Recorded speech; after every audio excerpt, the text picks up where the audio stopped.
Olá, querido irmão, olá, querida irmã, que alegria estarmos mais uma vez juntos em espírito na presença do Senhor para prestar-lhe um culto, para adorar aquele que tem sido o nosso rochedo, que tem sido o nosso baluarte a cada dia, e é uma alegria e um privilégio estarmos mais uma vez adorando ao nosso Deus. Queria iniciar esse encontro pedindo para você abrir a sua Bíblia ou acessar o teu aparelho em Gênesis 2,15, primeiro livro da Bíblia, Gênesis, o livro dos princípios, Gênesis capítulo 2, versículo 15, diz assim: Tomou, pois, o Senhor Deus ao homem e o colocou no jardim do Éden para o cultivar e o guardar. Querido irmão, querida irmã, eu não sei você, mas sempre que eu vejo registrado essa expressão, Jardim do Éden, me vem a ideia de um local bonito, de um local belo, de um local arborizado, de um local cheio de flores, cheio de árvores frutíferas. É um verdadeiro paraíso. Essa é a imagem que me vem quando eu vejo o Jardim do Éden. E eu creio que essa imagem está correta. Realmente o Jardim do Éden deveria ser um espetáculo, irmãos, de beleza. No primeiro capítulo ali de Gênesis 1, a Bíblia começa a relatar todo o processo de criação de Deus do mundo e diversas vezes ali fala que Deus criou algo, estabeleceu algo e diz que Deus viu que era bom. Então não teria sentido achar que o Jardim do Éden não fosse algo espetacular, não fosse algo belo, porque tudo que Deus fez era belo, era bom, era muito bom. Mas na realidade, meu irmão, minha irmã, o nome Éden, no hebraico, significa lugar de prazer. Esse é o significado de Éden no hebraico, lugar de prazer. Então, eu tenho aprendido que esse local não era chamado de Éden, lugar de prazer, apenas por causa da sua beleza, apenas por ser um lugar lindo, um lugar exuberante. Porque nós vimos que tudo que Deus fazia era bom, tudo que Deus fazia era belo. Então eu creio que deveriam existir outros locais no mundo criados por Deus que seriam tão bonitos e tão belos como aquele jardim aonde Deus colocou o homem. Então, o que na realidade eu creio que diferenciava aquele jardim dos demais locais ali no início de tudo, a ponto da própria Bíblia chamar aquilo ali de um lugar de prazer, Jardim do Éden, era porque ali, naquele local onde Deus colocou o homem, era o local onde havia um relacionamento entre Deus e o homem. Era um local de relacionamento. Por isso era um lugar de prazer. Era o local da comunhão entre Deus e o homem. Interessante que logo após ali o homem ter pecado, em Gênesis 3, versículo 8, fala que Adão e Eva ouviram a voz de Deus, se esconderam porque tinham pecado, tá? E o texto fala que eles ouviram a voz de Deus que andava no jardim pela viração do dia.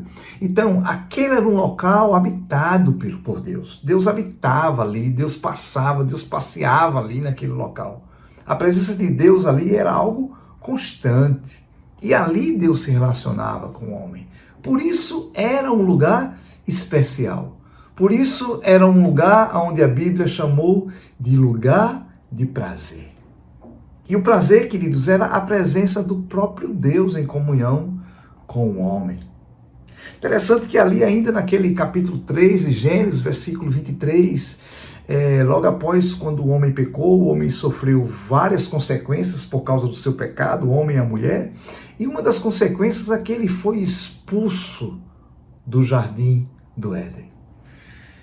Foi interrompido essa comunhão direta que existia entre o homem e Deus. A comunhão, o lugar de prazer, estava agora inacessível ao homem.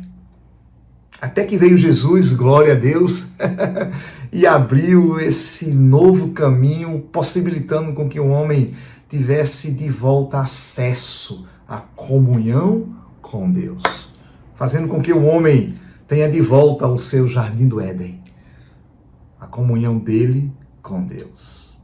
Aleluia. Irmãos, e no texto que nós lemos, Gênesis 2,15, fala que Deus colocou o homem no jardim do Éden, num lugar de prazer, para o cultivar e o guardar. Temos aprendido que o chamado de Deus para nós é para que cultivemos e guardemos o nosso Éden, nossa comunhão com Ele, o nosso lugar de prazer na sua presença. Cultivar significa cuidar para que seja mantido, conservado, permanecer. Guardar significa vigiar, defender, proteger, não perder. Então esse é o chamado de Deus para mim e para você, para que cultivemos, para que guardemos o nosso jardim do Éden, a nossa comunhão íntima com o nosso Deus. Queridos, temos um inimigo que deseja, semelhantemente como fez com Adão e Eva, obstruir nossa comunhão com Deus. Ele deseja roubar o nosso Éden. Ele veio para roubar, matar e destruir. E o chamado de Deus, irmãos, é para que a cada dia cultivemos e guardemos o nosso Éden, nossa comunhão com o Senhor. Por isso hoje estamos aqui, cultivando e guardando o nosso Éden, nossa comunhão com Deus. Não só aqui, irmãos, fazemos isso no nosso dia a dia, sim, sabemos disso, mas nesse momento somos chamados por Deus para, em família, cultivarmos e guardarmos o nosso Éden, a nossa comunhão com Deus. Por isso que abrimos mão de tantas coisas para estar aqui, por isso que depois do almoço ali, dormimos um pouquinho, alguns, dormimos um pouquinho, mas acordamos. Por isso que abrimos mão de estarmos fazendo outras coisas, de sairmos, de assistirmos outro programa, para, nesse tempo aqui, como família, estarmos juntos, cultivando e guardando o nosso Éden. Como família, cultivando e guardando a nossa comunhão e intimidade com o nosso Deus. Glória a Deus porque você está aqui conosco, porque você abriu mão de tantas coisas para estar aqui nesse tempo, cultivando e guardando o teu jardim do Éden. Aleluia! Podemos orar? Pai, obrigado, Senhor. Obrigado porque temos aprendido, Senhor, a te amar, Senhor, e cada vez mais, Senhor, temos nos consagrado, Senhor, a Ti, Senhor. Muito obrigado, Senhor, pelo Teu cuidado conosco, Senhor. Muito obrigado pelo Teu zelo, Senhor, para com a nossa vida, Senhor. Senhor, queremos mais uma vez nos apresentar, Pai, nessa tarde, para prestarmos um culto de adoração a Ti, Senhor. Senhor, para desenvolvermos, Senhor, o cultivo, Pai, do nosso jardim contigo, Senhor, da nossa comunhão contigo, Senhor, para guardarmos, Senhor, esse relacionamento, Senhor, contigo, Pai. Pai, no nome do Senhor Jesus, muito obrigado, Senhor, por esse tempo. Queremos, Pai, declarar que te amamos, Senhor, e mais uma vez declaramos que aqui na terra, Senhor, há um povo, Senhor, há corações onde Tu reinas, onde Tu governas, onde Tu és o Senhor. Há bocas que declaram a Tua grandeza, há mãos, Senhor, que são levantadas em adoração a Ti, Senhor. Há corações, Senhor, que se inclinam, Senhor, diante da Tua palavra e diante da Tua pessoa. Ser exaltado, Senhor, nessa tarde, no nome do Senhor Jesus. Amém. Amém, queridos. Glória a Deus. Vamos juntos adorar o Senhor na presença da Sua santidade, prestar um culto racional a Ele. Um culto de homens e mulheres que foram rendidos de maneira espontânea para Ele. Amém.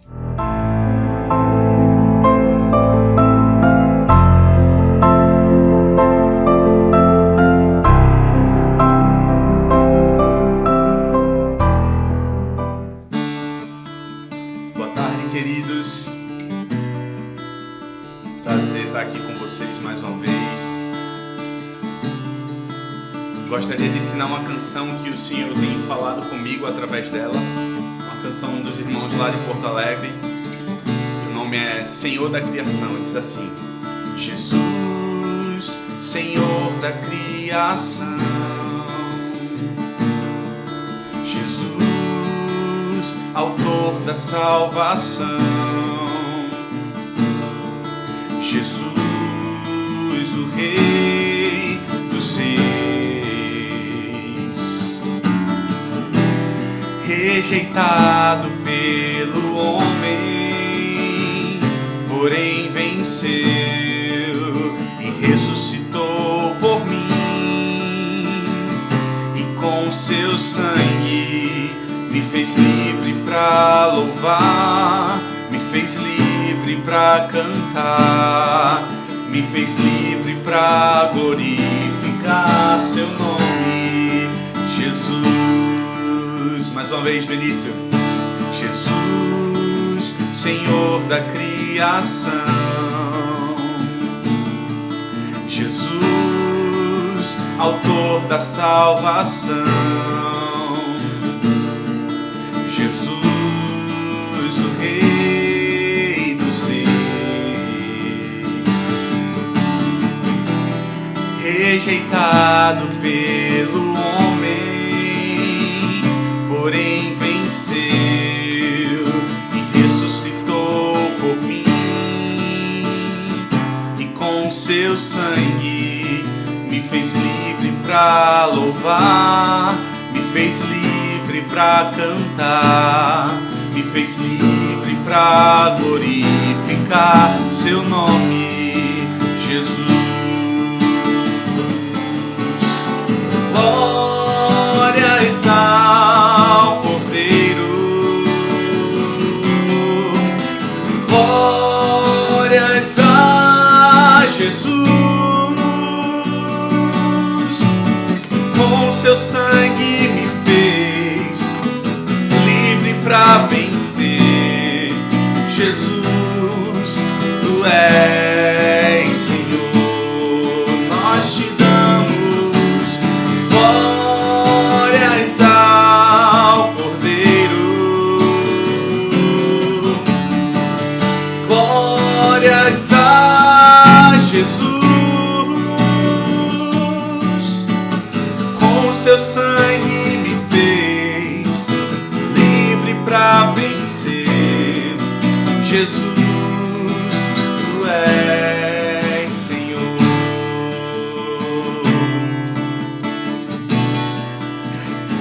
Mais uma vez no início. Jesus, Senhor da criação. Jesus, autor da salvação. Jesus, o Rei dos Reis, rejeitado pelo homem, porém venceu e ressuscitou por mim, e com seu sangue me fez livre pra louvar, me fez livre pra cantar, me fez livre pra glorificar seu nome, Jesus. Glórias ao Cordeiro, glórias a Jesus, com seu sangue me fez livre pra vencer, Jesus, tu és Senhor. Mais uma vez, glórias ao Cordeiro, glórias ao Cordeiro, glórias a Jesus, com seu sangue me fez livre pra vencer, Jesus, tu és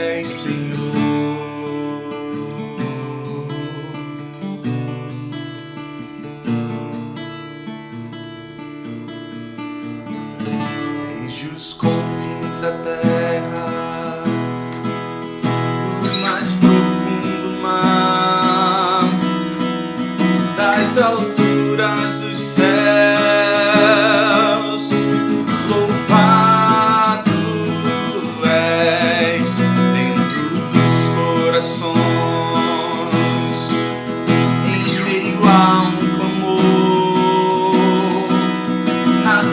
Essa canção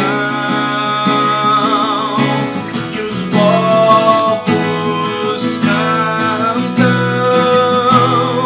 por toda eternidade, tu serás adorado, grande Deus, exaltado das nações, Senhor da criação, grande Deus, seja louvado, seja louvado, desde os confins da terra, do mais profundo mar, nas alturas dos céus, sim, louvado és dentro dos corações, em meio a um clamor, nasce essa canção, e os povos cantam por toda eternidade, tu serás adorado, grande Deus, exaltado das nações, Senhor da criação, grande Deus, por toda eternidade, tu serás adorado, grande Deus, exaltado das nações, Senhor da criação, grande Deus, seja louvado,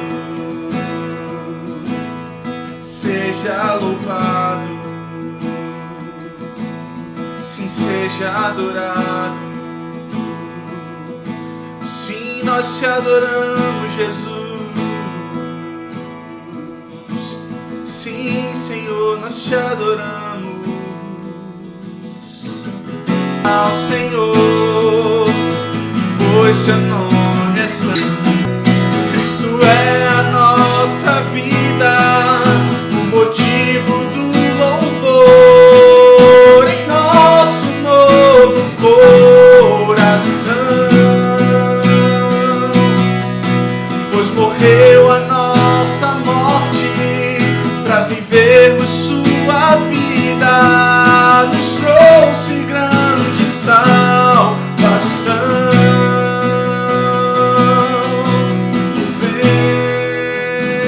Louvemos ao Senhor, pois seu nome é santo, pois seu nome é santo. Louvemos ao Senhor, pois seu nome é santo, pois seu nome é santo.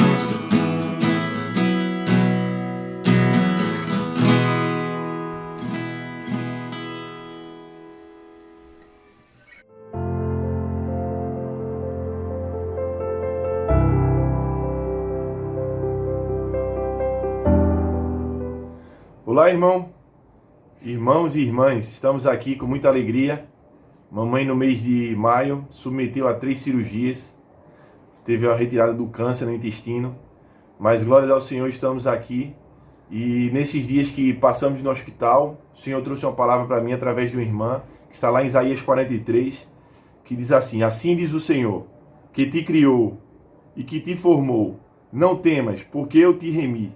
Chamei-te pelo teu nome, tu és meu. Quando passares pelas águas, eu serei contigo. Quando pelos rios, eles não te submergirão. Quando passares pelo fogo, não te queimarás, nem a chama arderá em ti. Irmãos, essa palavra trouxe segurança a mim e a minha mãe, que nós não iríamos pegar o coronavírus, mesmo tendo noites passado, onde era um quarto de isolamento, onde teve pessoas que estavam com suspeita de coronavírus, e nós não pegamos o coronavírus. Até hoje, glórias ao Senhor, o Senhor usou essa palavra para trazer aquele mês de internamento e mês pós-internamento, e o Senhor nos guardou até hoje, glória a Deus. E também mamãe aqui está bem, curada, e todos esses dias de dificuldade e tristeza, o Senhor nos alegrou, nos fortificou, através dessa palavra, através também de 2 canções, dizendo que a paz é uma promessa, que Jesus não mente.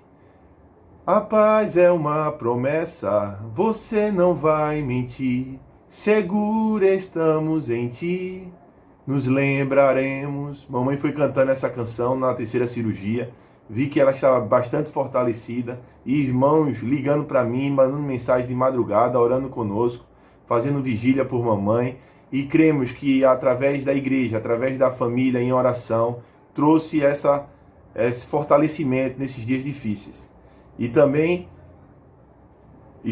a canção que foi falada a nós através da vida de João Pedro, era aquela que: Deus de milagres, Deus de promessa, caminhos no deserto, luz na escuridão, meu Deus, esse é quem tu és, esse é quem tu és. E que ele não tinha parado, né? Meu Deus não para, Deus não para, não. Então essa canção trouxe bastante fé, através da palavra, através da oração e através do louvor. E hoje estamos aqui com bastante alegria para testemunhar para vocês.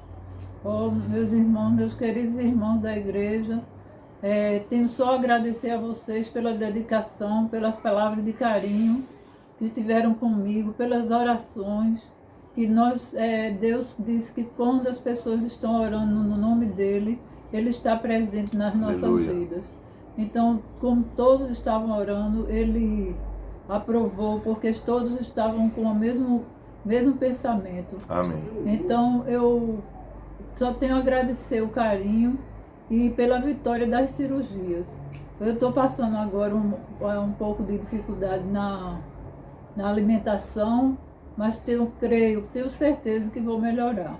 Amém. Em nome de Jesus, Senhor, em nome de Jesus. Amém. Mas a cirurgia foi uma vitória. Glória a Deus. Vou fazer a 4ª cirurgia daqui a 30 dias. Isso. Para poder botar a ileostomia de volta. Reverter, né? Reverter. Glória a Deus. Mas com o coração fortalecido. Amém. Em nome de Jesus, Senhor. Amém.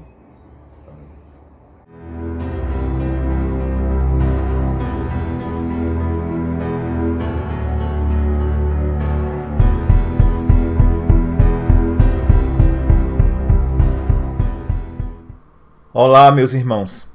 É uma alegria estar aqui novamente com vocês.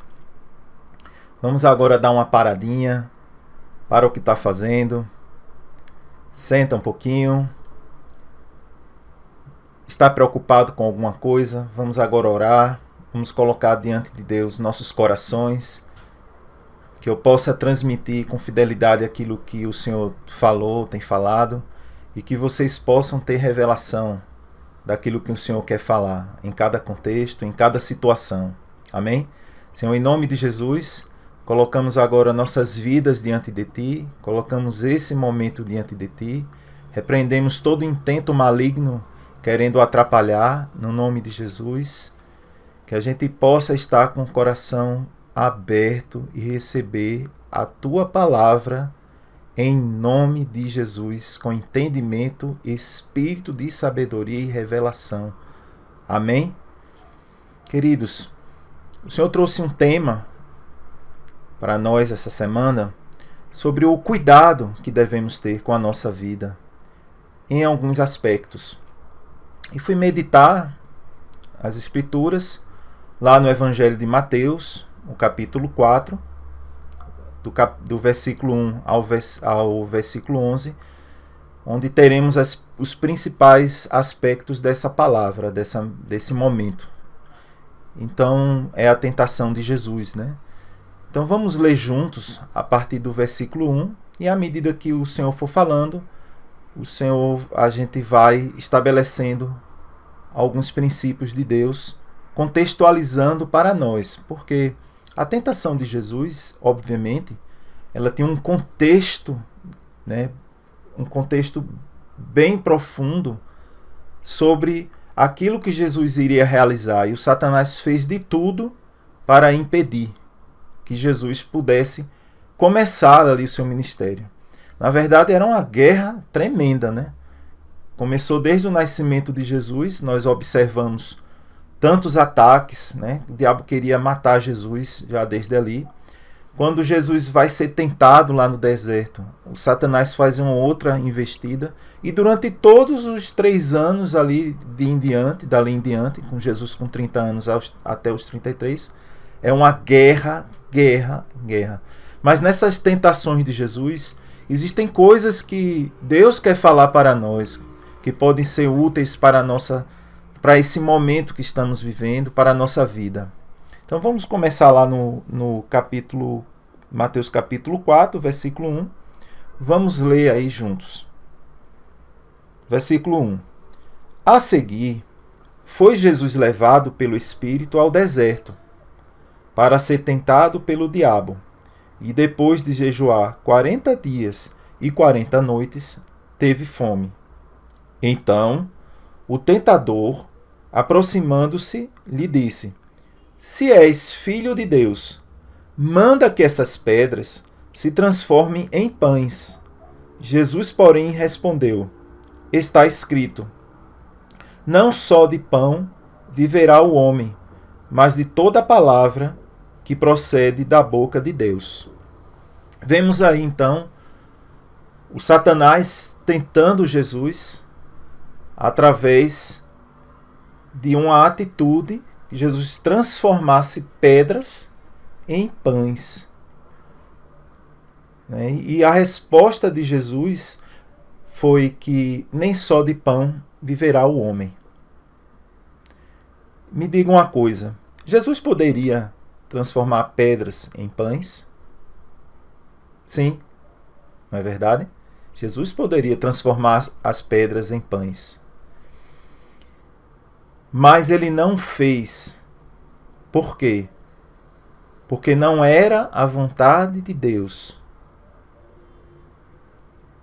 Tem um texto mais adiante, lá em João, uma passagem que nos esclarece com mais propriedade esse assunto. A gente vai ler então João 6, de 26 a 27. O contexto era que Jesus havia multiplicado os pães e as multidões ficaram maravilhadas e o seguiram. Ali Jesus deu alimento, Jesus pôde socorrer ali, fez um milagre maravilhoso. Mas depois eles ficaram tão animados que queriam transformar Jesus em um rei. Ah, que coisa boa! Jesus ali proveu o alimento. E é uma bênção, né? Quando Deus provê o alimento, a gente é grato todos os dias pelo alimento. Isso é tão importante, não é verdade? Mas aí eles ficaram tão empolgados que disseram, não, agora vamos aqui aproveitar esse recurso e vamos deixar ele aqui próximo. Para onde ele for, ele vai dar pão para a gente não precisa fazer mais nada. A gente agora para a nossa vida e vamos ficar ali aos pés de Jesus. A motivação daquela multidão verdadeira era ser suprido. Era o mais importante, era ser suprido. E aí quando chega João 6, no versículo 26, Jesus responde para essa multidão. Até acrescentando mais um detalhe, né? Jesus, quando quiseram fazê-lo rei, ele se retirou e foi para um monte orar. Enquanto isso, os discípulos ficaram lá junto à multidão. Quando foi depois, Jesus estava num outro lado do local que eles estavam. E as multidões, quando deram por si, disseram: cadê Jesus? Jesus não está aqui. Jesus está do outro lado. E lá vai a multidão: ah, Jesus está do outro lado, bora lá. Aí o esforço da multidão para ir lá do outro lado. Mas eles estavam o quê? Procurando o pão. Não estavam procurando o Deus que criou o pão. E aí então, Jesus diz isso, finalmente. Respondeu-lhes Jesus: em verdade vos digo, vós me procurais, não porque vistes sinais, mas porque comestes dos pães e vos fartastes. Trabalhai, não pela comida que perece, mas pela que subsiste para a vida eterna, a qual o Filho do Homem vos dará, porque Deus, o Pai, o confirmou com o seu selo. E aí está, então, um esclarecimento mais profundo para nós sobre aquela tentação. Não só de pão viverá o homem, mas de toda a palavra que procede da boca de Deus. Então pode ser, queridos, que a gente esteja preocupado demais com o pão, que aí representa o pão, aquilo pelo qual a gente trabalha, que foi o que Jesus falou, não é verdade? Trabalhai não pelo que perece, trabalhai pelo que é eterno. Então a gente é desafiado, a gente está sendo desafiado esses dias a não trocar essa prioridade, a gente não procurar focar em coisas daqui, né? A gente ficar trabalhando pelo pão. E é interessante que o pão, ele tem a ver com a questão física, né? Que é a fome, a gente sente fome. Quer dizer, é um tipo de tentação que acontece na nossa natureza humana. É um tipo de tentação a ver com os nossos desejos humanos, físicos, né? A gente pode representar, então a gente se preocupa muito. Ah, não, peraí, não, e agora estamos vivendo esse momento, a coisa está um pouco difícil, eu tenho que trabalhar mais, não vou ter tempo para estar em comunhão, não vou ter tempo para orar, não vou ter tempo para ler a palavra. Então é um desafio que tanto eu quanto você enfrenta, de dizer: não, peraí, vou trabalhar não pelo que perece, eu vou trabalhar, né? Vamos trabalhar, temos que trabalhar, né? Agora muitos estão trabalhando remoto, outros estão agora saindo, aí bota máscara, tem todo esse esforço, né, que a gente precisa para sair de casa, quando volta, né, essa nova rotina, né, que está posta diante de nós, desafiadora, mas a gente não perca o foco no que é eterno. A gente não deixe de falar de Jesus, a gente não deixe de orar, a gente não deixe de estar em comunhão. Então, vamos fugir dessa tentação. Amém? E aí, veja que o inimigo é astuto. Ele usou a palavra, ele sempre busca usar a palavra para nos derrubar. Então, ele não é besta, ele não é bobo. Ele usa armas aparentemente legais. Ele usa coisas, dizendo não, motivos, não, na Bíblia diz isso, na Bíblia diz isso. Mas é preciso discernir, queridos, a vontade de Deus. É preciso estar se alimentando da palavra. Por isso que Jesus disse que o homem vive, ele falando, nem só de pão viverá o homem, mas de toda a palavra. A gente precisa da palavra de Deus sendo permeada na minha vida todos os dias, como uma chuva. Não adianta apenas ter uma tempestade. A gente vai, entra... Imagine você indo para o deserto, aí você bebe um copo de água ou uma garrafa de água e não leva nada para esse deserto. Então, a quantidade de água que você bebeu de uma vez foi uma bênção para aquele momento. Mas quando você estiver lá no meio do deserto, você vai precisar de mais água.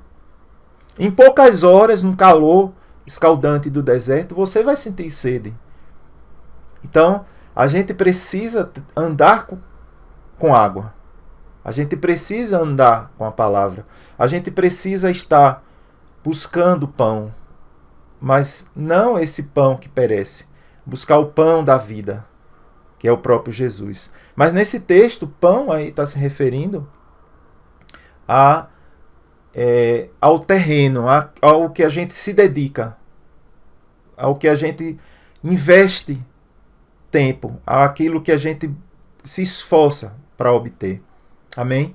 Então esse é o primeiro aspecto, né? Trabalhar não pelo que perece, mas pela vida eterna, pelo que é eterno. Amém? Continuando, vamos à segunda tentação de Jesus. Vamos ler juntos a partir do versículo 5. Então o diabo o levou à cidade santa, colocou-o sob o pináculo do templo e lhe disse: Se és filho de Deus, atira-te abaixo, porque está escrito: Aos seus anjos ordenará a teu respeito que te guardem, e eles te susterão nas suas mãos, para não tropeçares em alguma pedra. Respondeu-lhe Jesus: Também está escrito: Não tentarás ao Senhor teu Deus. O interessante é que Jerusalém está 800 metros acima do nível do mar, e o diabo levou ele para essa cidade santa. Depois, na cidade santa, levou ele ao pináculo do templo. O pináculo, queridos, é o lugar mais alto de uma construção. Então, ele levou Jesus para o lugar mais alto que tinha, onde ele devia ter uma visão bem esplendorosa, né? bem desafiadora em termos de altitude, e disse para ele se atirar dali,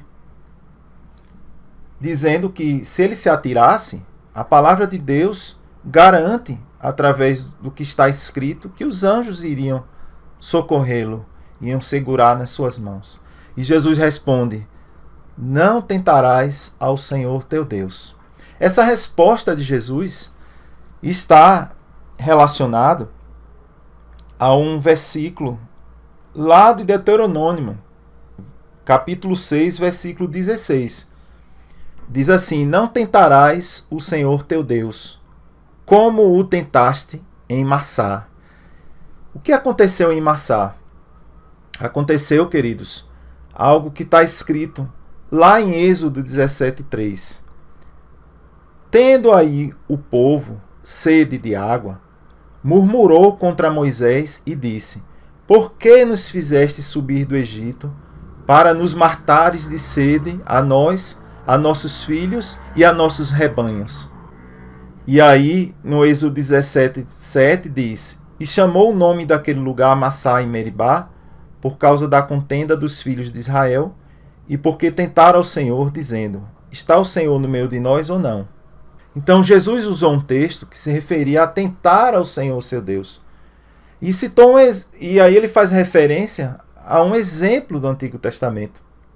Né? Foi o texto que ele citou contra Satanás, onde o povo de Israel, após ter saído do Egito, estava com sede e começaram a reclamar. Deus iria dar água para aquele povo? Iria. Mas Deus estava trazendo uma direção, Deus estava no comando. De maneira maravilhosa, Deus tinha mostrado para aquele povo tantos sinais, né? E o povo: mas a gente quer água, a gente quer água, a gente quer água. Começou a reclamar e reclamar. E ali eles estavam querendo obrigar Deus a agir. Querendo obrigar Deus, colocando Deus no canto da parede, para que Deus fizesse o que eles queriam. O Satanás ali, de maneira muito astuta, colocou ali, querendo colocar Jesus agora numa situação onde Jesus desafiasse Deus. Porque se estava escrito, Deus iria cumprir. Foi esse o argumento, foi esse o raciocínio de Satanás. E aí Jesus disse: mas também está escrito: Não tentarás ao Senhor teu Deus. Que significa: não faça algo sem a direção de Deus. Não se coloque numa situação de risco. Não se coloque numa situação, não tenha atitudes, não tome decisões importantes sem a direção de Deus. Isso é o que podemos trazer para nós. Então, essa segunda tentação de Jesus, ela nos ajuda a nos guardar, a ter esse cuidado, da gente não entrar em coisas que Deus não disse que era para entrar. E esse momento de incerteza, esse momento de coisas acontecendo fora do normal, a economia está fora do normal, ninguém sabe o que vai acontecer. As pessoas falam muito, vai vir agora uma recessão, depois de tudo isso, vai ficar sem dinheiro para pagar salário, vai haver muita demissão. Então há muitos rumores, há muitas pressões sobre nós. E aí o que é que devemos fazer? Não se jogue de um lugar alto, colocando Deus à prova. No sentido de que eu vou forçar Deus a me dizer logo uma resposta. Eu vou forçar Deus logo a trazer uma direção. Eu vou agir para ver se Deus está comigo. Não, queridos. Deus está conosco. Não tente a Ele. O interessante, né? Porque não tentarás ao Senhor teu Deus. Porque quando a gente se coloca numa situação de risco, a gente está forçando Deus a nos proteger. Mas não é a vontade de Deus. Vocês estão entendendo? Deus tem uma aliança conosco. Deus tem um zelo com a vida da gente. Deus tem um cuidado com a vida da gente. Então, eu não devo forçar Deus, sabendo que Ele é meu Pai, que Ele guarda, dizer, não, eu vou me lançar aqui, numa situação de risco, para eu ver se Deus está comigo. Isso é agir de maneira independente. Por quê? Porque Deus cuida de nós. Não tente Ele, não. Não provoque uma situação para ver se Deus está com você, porque Deus está com você, queridos. Faça o seguinte, busque a direção de Deus. Se Deus não falou nada, não haja. Se Ele ainda não trouxe um mover, se Ele ainda não trouxe, não haja intempestivamente. Não tome decisões precipitadas, amém? Um outro exemplo prático. Mas eu agora não posso comprar tal coisa. Mas Deus está comigo. Se Deus realmente está comigo, Ele vai.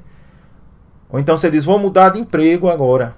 Está nessa situação aí, mas está tão ruim lá na empresa, eu estou trabalhando o dobro, eu vou me lançar aí no mercado, vou me demitir e ver o que vai dar. Não, queridos. Direção de Deus em primeiro lugar. Amém? Vamos então para o terceiro ponto da tentação de Jesus e ver o que ele fala para nós. Em Mateus 4, versículo 8. Levou ainda o diabo a um monte muito alto. Mostrou-lhe todos os reinos do mundo e a glória deles e lhe disse, tudo isso te darei se, prostrado, me adorares. Então Jesus lhe ordenou, retira-te, Satanás, porque está escrito, ao Senhor teu Deus adorarás e só a Ele darás culto. Com isto, o deixou o diabo, e eis que vieram anjos e o serviram. Veja que a terceira tentação, o diabo queria que Jesus o adorasse. O que é adorar? É a gente ter respeito, ter honra, ter primazia, colocar Deus ou algo em primeiro plano. Adorar é colocar algo em primazia, em respeito, em honra, em autoestima, em exaltação. E aí o Satanás, sabendo que Jesus tinha uma missão a cumprir, ofereceu o reino, né, o desse mundo, sem a cruz, sem passar pela cruz. E o Satanás queria mais, né? Queria que Jesus o servisse. E veja que a resposta de Jesus é muito clara, né? Retira-te, Satanás, porque está escrito, ao Senhor teu Deus adorarás e só a Ele darás culto. Só a Ele darás culto. Só vou reverenciar Deus em primeiro plano na minha vida. Colocar Ele em primeiro lugar na minha vida. E só a Ele eu vou servir. A palavra cultuar é servir, é ministrar, é se dedicar. Né? Veja que essa terceira tentação, Satanás foi no ápice para atingir Jesus, porque sabia que ia ser muito difícil para Jesus morrer em nosso lugar. Ele queria que Jesus não tomasse a cruz, ia cair numa armadilha. Mas Jesus não caiu. Então é preciso a gente ter cuidado com essa armadilha de Satanás. De a gente colocar alguma outra coisa no lugar de Deus. Colocar alguma coisa elevado. Alguma coisa que a gente respeite mais, que a gente priorize mais no lugar de Deus. Alguma coisa que a gente sirva mais, que a gente se esforce, que a gente coloque o coração. Veja que na tentação do pão tem muito a ver com esforço, né? Esforço para atingir a comida, né? Para poder alcançar pão. Na tentação do pináculo, de colocar Jesus num lugar alto, né? Vem a questão da gente tentar o Senhor, a gente agir sem direção. Mas nessa terceira tentação, ele troca totalmente as prioridades da nossa vida. Né? Então a gente aí perde a nossa fé. O Satanás quer colocar coisas para desmoronar a nossa fé, queridos. Para que a gente direcione a nossa fé para outra coisa. E aí vem, como se fosse uma escalada, né? Ali no pão, o Satanás tentando Jesus no físico. Já ali no pináculo, tentando na questão emocional, né? Eu vou agir aqui, eu vou me precipitar, eu vou pensar, eu vou aspirar. E agora vem no ser como completo, né? O Satanás querendo derrubar você na sua adoração, colocar alguma coisa no lugar de Deus, colocar um ídolo, né, no lugar de Deus. É importante a gente citar, nesse caso, Deuteronômio 6, versículos 4 e 5. Vamos ler juntos. Ouve, Israel, o Senhor, nosso Deus, é o único Senhor. Amarás, pois, o Senhor teu Deus de todo o teu coração, de toda a tua alma e de toda a tua força. Todo o coração, toda a tua alma e toda a tua força. Não vou empregar minha força no pão que perece. Não vou empregar minha alma em agir sem a direção de Deus. Tomar decisões no coração, na alma. Tomar atitudes influenciado pelo momento, pela pressão emocional. E eu não vou dedicar meu coração a outra coisa.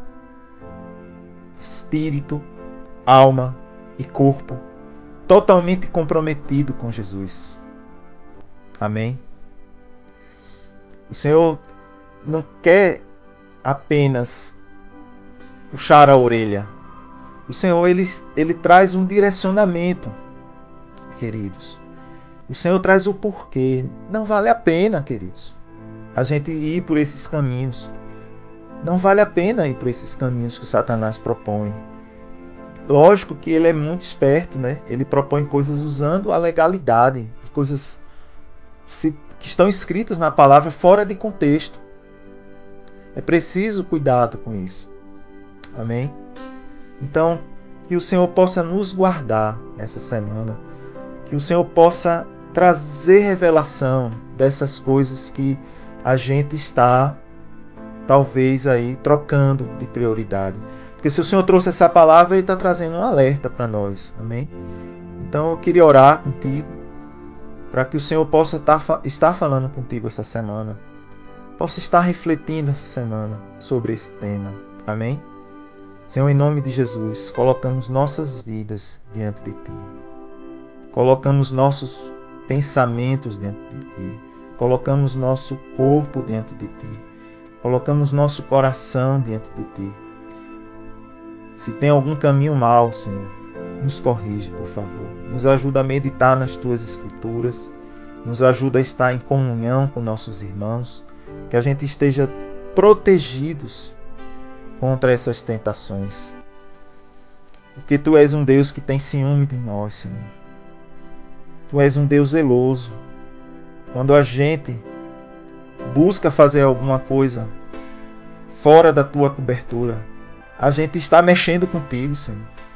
A gente está tentando contigo, Senhor. Está agindo contra a tua vontade, Senhor. Porque tu és um Pai bondoso, que se preocupa conosco. Se preocupa a ponto de agir como aconteceu com o filho pródigo. Que o filho pródigo foi teimoso e pediu a parte dele. E tu foi lá e deu, mas não era a tua vontade, Senhor. Ele estava indo pelo caminho da perdição.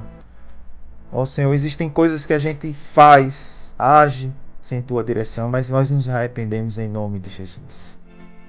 Em nome de Jesus. Queridos, tenham uma semana abençoada em nome de Jesus. Mas vamos meditar nesses textos. Amém? Vamos meditar nessas 3 tentações. Que o Senhor fale ao nosso coração e traga luz. Amém? Fiquem na paz.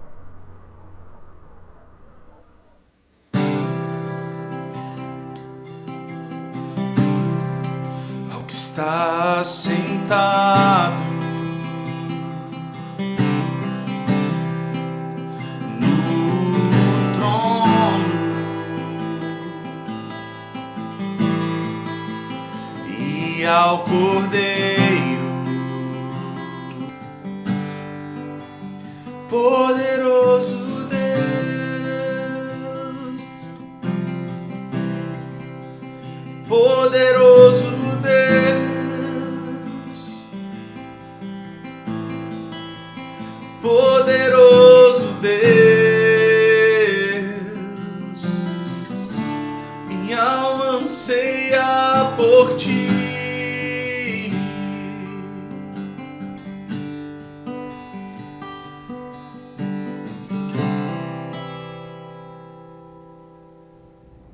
Aleluia, queridos. Bendito seja o nome do Senhor. Estamos sendo muito desafiados por Deus nesses dias. Cada semana temos sido lembrados pelo Espírito Santo da importância de usufruirmos bem esse tempo que estamos passando diante de Deus, permitindo que Ele nos molde de acordo com a sua vontade. Um tempo onde temos visto pessoas assustadas, desesperadas, desnorteadas, confusas. É um tempo que Deus tem proporcionado para que nós possamos crescer em fé, em confiança e em entrega diante dEle. O Senhor falou muito conosco hoje através do Paulão, preciosa palavra. Fomos lembrados pelo Espírito a trabalharmos por aquilo que é eterno, a não colocarmos a satisfação das nossas necessidades físicas em primeiro lugar, queridos, a não concentrar toda a nossa força naquilo que é terreno, naquilo que é passageiro, e sim naquilo que é celestial, naquilo que tem valor eterno. Como não lembrar as palavras de Jesus quando Ele falou para buscarmos em primeiro lugar o seu reino e a sua justiça, e assegurou que todas as demais coisas nos seriam acrescentadas. Todas as demais coisas significa todas as demais coisas. Não importa como Deus vai fazer, queridos, para acrescentar as demais coisas sobre a vida daqueles que buscam em primeiro lugar o reino de Deus. Ele vai levantar quem Ele quiser levantar, Ele vai abrir a porta que Ele quiser abrir. A maneira é com Ele. A maneira está nas mãos dEle. Mas Ele vai fazer. Não buscamos em primeiro lugar o reino de Deus para recebermos nada dEle, irmãos. Essa não é a nossa motivação. Buscamos porque o amamos. É a nossa resposta pelo amor dele para conosco, mas ele assegurou e ele não mente que todas as demais coisas nos seriam acrescentadas, e nós cremos na palavra do Senhor. Também fomos lembrados pelo Espírito a não agir sem que haja uma direção clara de Deus. a não ser precipitado, a não fazer como Saul, que deveria esperar o profeta Samuel e se precipitou e ofereceu sacrifício quando não tinha autorização de Deus para isso. A não forçarmos Deus a agir de acordo com a nossa vontade. Há uns anos atrás, aqueles irmãos que caminham mais próximo de mim já devem ter ouvido isso de mim. Alguns anos atrás o Senhor falou de maneira muito clara para mim, dizendo: Paulo, não entre em nenhuma porta que eu não abri para você entrar. Não force. Mas também falou: não deixe de entrar em nenhuma porta que eu abri para você entrar. Então esse é o desejo do Senhor, queridos. Que coloquemos a nossa vida diante dele e deixemos ele abrir as portas para que possamos entrar e não forçarmos nenhuma porta que Deus não tenha aberta.